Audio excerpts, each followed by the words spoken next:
poinnya tuh mah. Delodon. Delodon efek rumah aja, rumah aja lah sila ya apa saya positif loh, rumah aja, panjang. Ayo panjang itu malah. Alah, positif.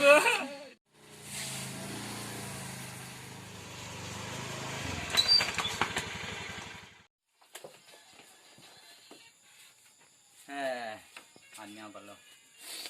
Lupa nanti mau. Kau menung dia. Jauh ya. Ada itu.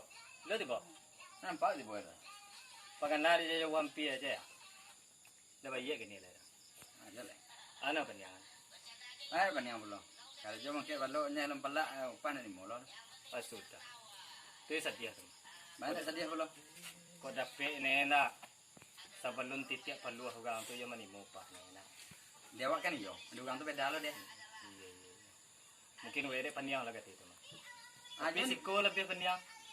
Anak panjang sana. Benar ya. Sejak zaman lockdown kau nama banyak nu positif terangkan. Kau ada nolak positif lo cile kau. Hari mana tu? Kau rumah kau positif lo tadi kau. Tapi iya le. Balik. Rasa sama panjang jadi punya lah ya. Iya. Gua nak dia kama-kama, gua rumah aja ni. Rumah positif je tu. Rumah positif juga boleh. Ya. Lalu pada sore bidan tadi. Tak keluar cek labor ya. Positif cek. Positif cek. Oh iya le.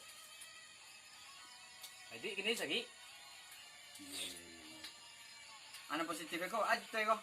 Positif kau banyak tu kau mah. Sudah, bak lo kemana? Itu dia jalan. Ada apa? Lo cerita sakit kan? Pentik tabuhan. Pentik tabuhan tu apa? Lo positif itu? Baca lain benar ni. Ya kan jalan lo dewa. Positif itu kan banyak positif corona. Kau positif pentik tabuhan apa? Lo positif kan ada masalah. Yo tadi cerita nak. Rumah tadi. Rumah kau penyang. Iya. Tibo ka bidan. Tibo di bidan. Ndak ditimoy no koro. Magi lubek jadi tak sempu mo de ko ha. Apa salahnya tuh? Yang enggak apa-apa om bang. Akan ditulah. Sudah dipapereso-pereso lagi jauh. Sudah tu kecene positif pak ce. Tengah wak deh. Tu ba mana lah. Pentik tabuhan. Tabuhan nama kau. Betul betul bang kete. Ilah. Positif kuah. Alah.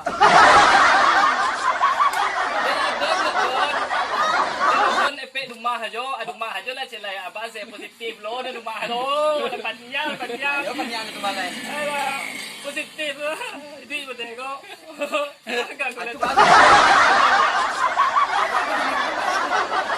Ini mau tadi dah. Tu kasih apa minta tolong? Minta tolong kan anda teh. Tolong kan ada teh ya. Bayi sembahyang je bos zikir je. Minta nak orang tu je. Bala macam kau deh. Sembahyang dia 2 kali setahun deh. Kalau kan enggak, kau hari kan kabuan deh doa ada nanti teh. Wei salia mau sembahyang di kampungnya je deh. Asal dia minta je nak orang tu ya.